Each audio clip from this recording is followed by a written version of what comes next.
Hey guys, how are you all? So welcome back to my vlog. So आज मैं आप सबको बताने जा रहा हूँ एक बहुत ही दर्द भरा दर्दनाक कहानी। वो कहानी है नालंदा यूनिवर्सिटी का, जो नालंदा बिहार पे है। एक ज़माने में एशिया का लार्जेस्ट यूनिवर्सिटी हुआ करता था, जहाँ पे 10,000 से भी ज़्यादा स्टूडेंट्स और 1,500 से भी ज़्यादा आचार्य जी जो पढ़ाते थे। 108 से भी ज़्यादा विभाग था। देश विदेश से भी आते थे पढ़ने के लिए। अगर 10 जन परीक्षा देते थे तो उनमें से सिर्फ 3 जन कोई यहाँ पे पढ़ने का अवसर या मौका मिला था। यहाँ पे जो भी पंडित जी या आचार्य जी था, बहुत ही ज्ञानी था। कुमार गुप्त, राजा हर्षवर्धन और राजा देवपाल राणा ने मिलके नालंदा यूनिवर्सिटी का निर्माण किया था। पर वहाँ पे एक मिलिट्री जनरल, बहुत ही संकी, एकदम राक्षस जैसा बख्तियार खिलजी, एक बार क्या हुआ, खिलजी को कोई एकदम जानलेवा बीमारी लग गया था। तो उनका जो खुद का हकीम था, मतलब डॉक्टर, उनसे इलाज नहीं हो पाया, मतलब वो ठीक ही नहीं हुआ।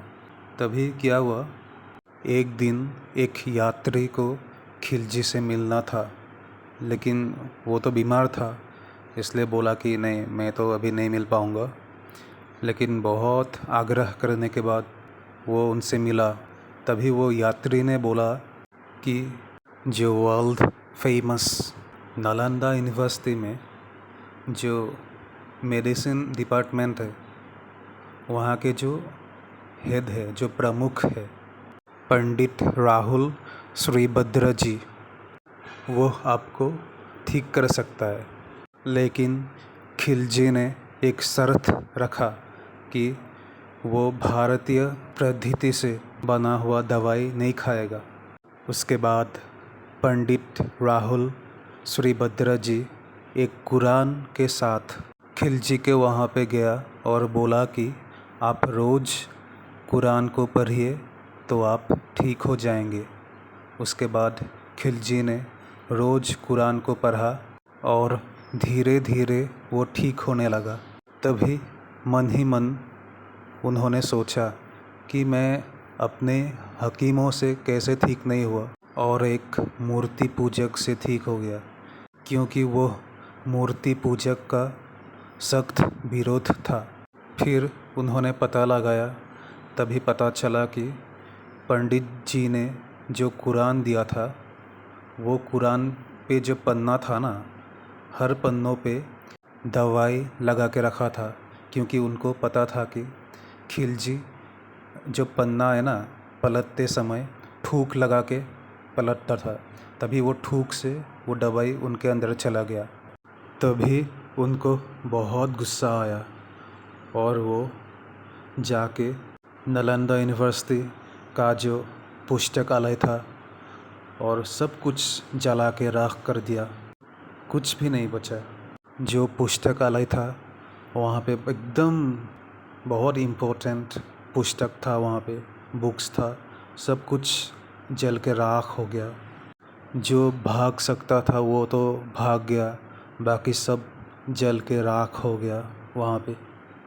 19वीं सदी में एक अंग्रेज़ अफसर जो नालंदा यूनिवर्सिटी के खोज में आया था, उनको एक चाइनीज़ टूरिस्ट ने लिखा हुआ एक डायरी मिला। वहाँ पे सब कुछ लिखा हुआ था नालंदा यूनिवर्सिटी के बारे में। तभी वो अंग्रेज़ अफसर वो डायरी के मुताबिक जाके देखा। थोड़ा खोदाई करने के बाद एक के ऊपर एक ईंटों का दीवार मिला, जो सब कुछ मिट्टी के नीचे दबा हुआ था। तभी पूरा खोदाई करने के बाद नालंदा यूनिवर्सिटी का एक एक अंग निकल कर आया और उसके बाद वो निर्माण हुआ और अभी नालंदा यूनिवर्सिटी एक यूनेस्को वर्ल्ड हेरिटेज साइट है। मैं आशा करता हूँ कि अब सबको ये कहानी सुन के बहुत कुछ सीखने को मिला।